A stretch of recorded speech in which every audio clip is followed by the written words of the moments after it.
Hi, Amp Honors family. I'm Morgan Vavra, and this is Joshua Schmidt, a critical care paramedic from Bell Ambulance, and we are here to ask him some questions about his work. So, Joshua, what made you choose EMS? Well, it's actually a funny story. I had originally went into the fire service and I had gotten on the fire department and I had gotten certified to just be entry level, going to fires and whatnot. I fought a couple fires, not a lot though. And my fire chief had pushed me to get my EMT basic license, which would allow me to get on a full-time fire department. And that was like the minimum requirement to get on a fire department with your fire certs. But when I had gotten into the actual class, I had started to feel like I was making more of a difference in people's lives.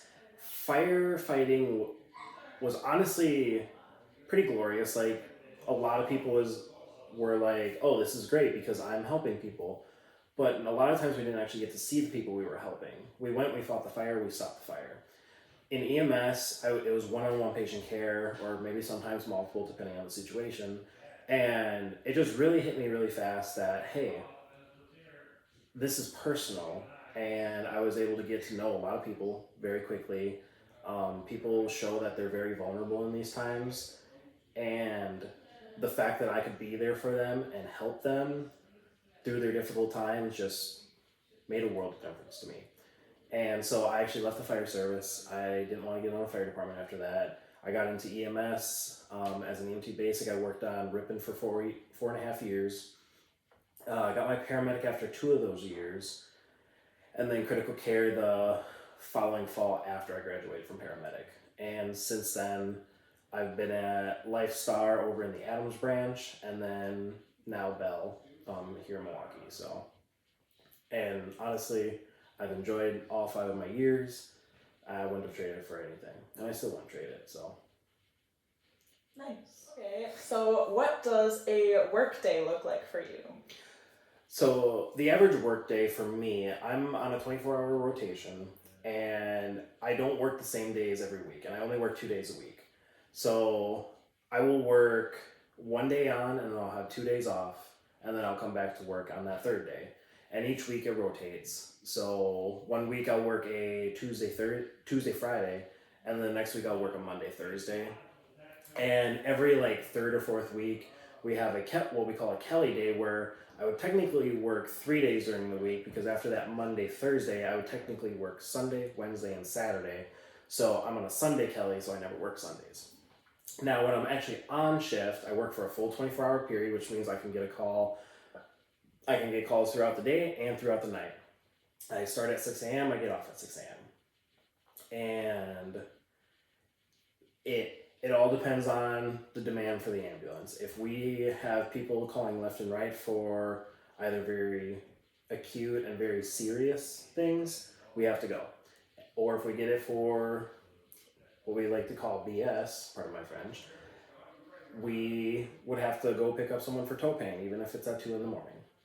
So we don't get the option to say no to people, which is both beneficial and not beneficial. Ultimately, we have to take them to the emergency department if they want to go, and that's what we're there for. So, but Bell also offers shifts of 16 hours, 12 hours, and 8 hours. So you don't have to work a 24 at Bell. However, many of the rural services and just services in general will usually do 24-hour shifts. It can get kind of taxing sometimes, but ultimately I have 5 other days of the week off, and that gives me a lot of time to do things, and then I'll have 5 days off in a row on my Kelly week. So it has its perks and it has its downfalls sometimes. And honestly, if you get a good night's sleep, it's worth it. So, Thank you. That was very insightful. So, what area do you work in? Do you work in multiple, or how does that work? I'm mainly stationed out of Station 8. It's on the northern side of Milwaukee, probably our northernmost station.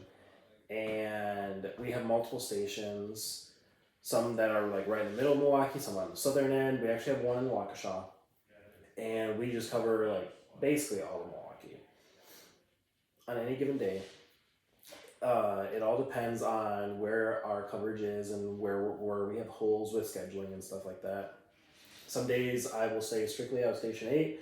We'll take calls all over the city still, just where we need to go. If there's a call at the southern end and there's no crews down there or anyone closer, then we'll travel all the way down there to get that call. However, usually we'll go back up. However, there's sometimes that all of a sudden, if all of our crews are busy, they might send us to our central staging, which is Station 3, just over by the Pfizer Center and everything. And then we'll respond from there. So really, we always usually have like a lunch or snack packed on the ambulance in case we do have to move around. However, if you're on a 24-hour shift, usually about 99% of the time we make it back to our station by nighttime, and then we get to sleep at our station, unless if a call goes out. They won't usually keep you for a full 24 hours out of a different station, especially Station 3, it's our busiest station. So it's kind of how the dice are rolled for the day, whether you get to stay in your area or if you have to go all over. So we're required to have knowledge of all of Milwaukee and all of the hospitals, including the Waukesha area. So Gotcha. That makes sense. What was your biggest learning moment on the job? Ooh, okay. So my biggest learning moment was learning that I could not do everything myself.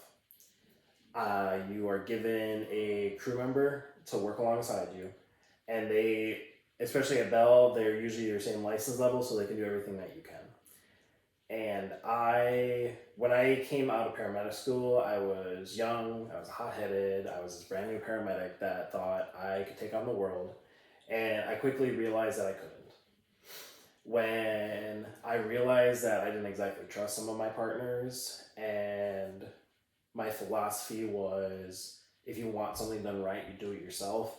You really can't do that. Like, you gotta trust your partners, and you gotta trust that they know what you're doing, or what they're doing. If you don't, then you start to make enemies because everybody thinks that you are this ignorant jerk that won't let them do anything. And despite what people may say, people can really pick up on certain vibes and how you make them feel. Mm-hmm.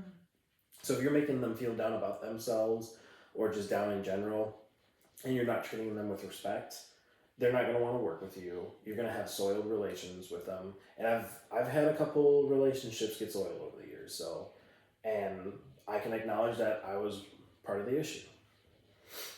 Once I learned to let my partner start working and doing their fair share and everything, it also led to a lot less stress on my part, because with taking the full responsibility of the call onto your shoulders, it can really burn you out, tear you down, and just make you feel like you did something wrong or that you're not cut out for this job. So once I started sharing in the responsibility, it also took that away a little bit, because I was like, hey, we were working together on that call. I didn't see this, they didn't see this, and it helped me sleep easier at night. So that was probably the biggest lesson for me to learn, and it took a decent amount of time for me to learn it. But looking back, I laugh at it now because I was just young and dumb. Yeah. So yeah. Thank you. Mm-hmm. So, what is your favorite thing about the job? My favorite thing is just talking with people. There's a lot of times that I get to talk to someone of a different ethnicity or just a different walk of life. I've talked to pretty much everyone. And some of the conversations I've gotten to have with people will stay with me for the rest of my life. I have had people who haven't liked me and have said some pretty colorful language to me. And I've had people who have wished me to have the best life that I possibly could. One conversation happened just the other day with a Navy vet that started his service just after the Vietnam War, and he had been in the military for 22 years, he had said. And this gentleman, we were taking him on a transfer, and the the conversation that I had with him just let us bond. Because I did a little bit in the military as well, and he was just as much thankful for me for trying to be in the military as I was for him actually serving. He told me a lot of his fun stories, and we talked about a lot of things that range from the death of his loved ones, death of my patients, to the birth of his kids, and then the birth I got to see.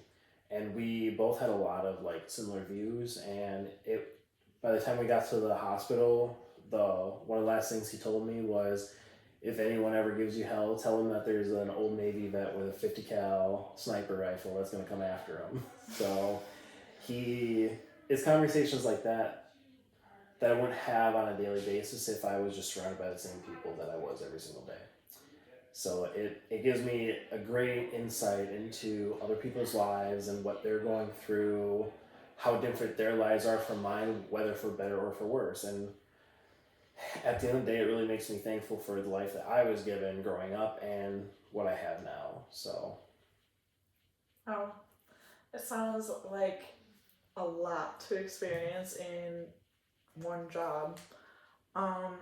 Thank you so much for sharing all of this insightful knowledge about EMS and being a critical care paramedic. You're welcome. Yeah. Thank you guys for listening. If you guys have any comments or questions, please add them below, and I will also add Joshua's email linked below if you guys have any questions for him personally. Thank you. This has been a presentation of the AMP Honors Program from CV Academics.